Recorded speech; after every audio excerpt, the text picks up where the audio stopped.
Recording audio. This is Taiwan special episode. What? Episode 1 for the week, anyhow. Taiwan just had some elections. Now there's something that happened that's very, very similar to what happened under Bush. Pardon my French. You know, I just got this fancy windy little thing over here. They've got these. It's I don't know. It's a water carbonator thing. You know, you got this airtight bottle and you stick it in, and it carbonates your whole water bottle.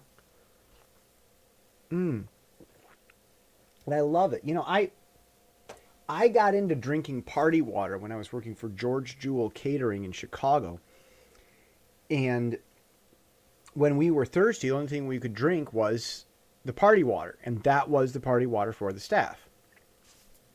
Or that was the water for the staff. You know, they had this. It was LaCroix, and that was it. So I sort of fell in love with it, got used to it, and now it's a thing over here. And I'll tell you, you know, there's this argument that drinking in the very air that you're always breathing out is bad for you, and then it puts holes in your bones.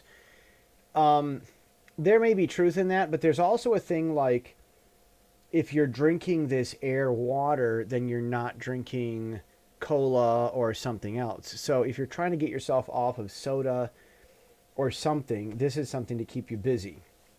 It also hydrates you. I mean, getting, water is not a bad thing. And it's not this mineral water. It's like this mineral carbonated water that has lots and lots of minerals in them. It's just, whatever your own water is, but it's carbonated. Okay. So I'm over here in Taiwan. They had this election last week. I mean, it's a midterm type of thing. Very, very similar to the United States. And the controlling party got spanked. Now, generally how it works is they have the national elections the same year, about the same time the U.S. does. But the midterms are usually city level elections, excuse me. I'm getting tired. It's late at night, but I'm doing this now. So it was, city is like a province. I think it's mistranslated. Whatever.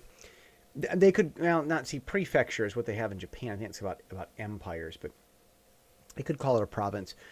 We're talking about something, an area that's bigger than a county, and any one of these things is like the size of a mini metropolitan area. I suppose some of them might have the population of Greater Lansing, Michigan. I think all of them would have a population much larger than Kalamazoo, Michigan. But anyhow, in fact, some of them, I think the one I'm in has a population of like 6 million. And we're talking like the size of a few counties. Yeah, well, we're talking second most densely populated would-be country in the world. And 75% is covered by uninhabitable mountains. It's like, wow. So they had their election. They do their city level, province level elections. They just had that. And the party that controls the legislature and the presidency were not up for election. It was all local stuff. But that party got spanked properly. Now, of course, the city I'm in is very classic opposition party, and everyone goes, "Oh, of course, they're part of that." So we're still with the controlling guys. In fact, see, this is the fun part. They got spanked. The guy who was mayor of my city is now the premier. I've told you about this. William Lai. He doesn't know that I met him, but I actually walked into the office after he just walked out. And I saw him hobbling away, this tall guy with weird hair. And I'm like, who's that? I've never seen one like that before. That must be someone strange. And then I went to the office. My buddy's there. Yeah, the mayor was just here. And I'm like, yeah, that'd be him. Tall, part down the middle hair. So that was my time with the Tainan mayor. Now he's the premier of the whole country. They just got spanked. He offered his resignation to the president, Tsai Ing-wen, the lady that Skyped into Trump and congratulated him. She wouldn't accept his resignation. So that whole motion was an act of respect. Understand, this is inside politics of Taiwan. And I really respect what she said. She said, no, I don't want to accept your resignation. I mean, he offered it. She can say stay on. I mean, he can say absolutely I quit. It wasn't an absolute resignation. It was an offer. She said stay on because the country needs stability. And there's wisdom and truth in that. Now, Tsai Ing-wen, she's a little older lady. We're not talking about... She'd be in older HRC, not a young first lady HRC, you know. So she's seasoned, but her only working experience in politics really was as a premier, the same job William Lai has.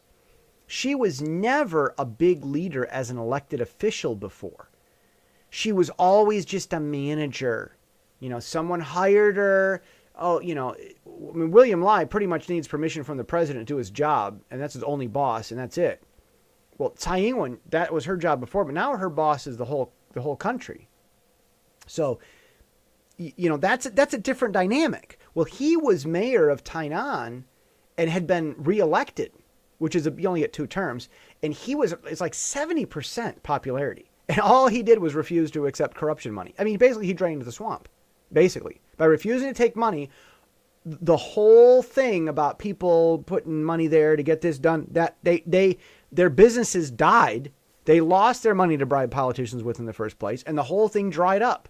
And that was essentially what... The other thing that he did was he got rid of the mosquitoes. But that was by implementing stuff that the city next door discovered, which was if you pump salt water into the sewer, then all the baby mosquitoes die. And being an island in the Pacific, there's no shortage of salt water to pump into the sewer. But really, mosquitoes used to be a big, huge problem. We had dengue outbreaks. Now I go outside, there just aren't any. And they're on top of it. You know, when they know we have a rain and there's a cold and a temperature change and boom, it's mosquito time. They've got these water trucks all over the place pumping stuff into sewers, and there's no mosquito problems. He did that. And now he's the premier of the whole country. He said, we're going to get rid of Microsoft because the licenses are too expensive for our government. We're going to take that money and we're going to buy weapons from the United States. Smart move, Mr. Lai. Smart move. And another thing he said is, well, he really believes Taiwan should declare itself as an independent country. In fact, someone asked him, because that's a hot topic, what would you think? You know where this is going. You know that William Lai is going to be the next president and that this current president is going to be a one-term president in Taiwan. That's why I'm talking about him so much. And it's going to be because of what I'm about to explain. But before I get to what I'm about to get to, someone asked William Lai, said, do you think Taiwan should declare independence? He said, no. Taiwan's already independent. If we declared independence, we'd just be calling it what it already is. Taiwan already is an independent, fully functioning country. There's nothing to call. Now, he might formalize it, but that was his response. That wasn't very popular in the let's capitulate to everyone crowd. So, William Lai is the premier, and they just got spanked. Years ago, he was going, like there was question, are you going to run for president? And he said, no, you know, Tsai Ing-wen was the DPP, the opposition party, the Democratic People's Party leader. And I was at her office. I went to her office. I was looking for research think tanks. And I found, like, do you know whose office this is? I'm like, no. They're like, Tsai Ing-wen's. And I'm like, Tsai Ing-wen, who's she? She's like, she's the DPP chairman. I'm like, oh, that's great. So anyhow, that was interesting. I went there a few times. She was leading the DPP, finally got elected, and she had been just like the chairman of this party that kept losing all the time. And finally the presidential election came up. The old capitulator was leaving, kind of an H.W. Bush type, from the grand old party, sort of the one that murdered like 28,000 people or whatever they say, the 228 massacre. Go look it up. And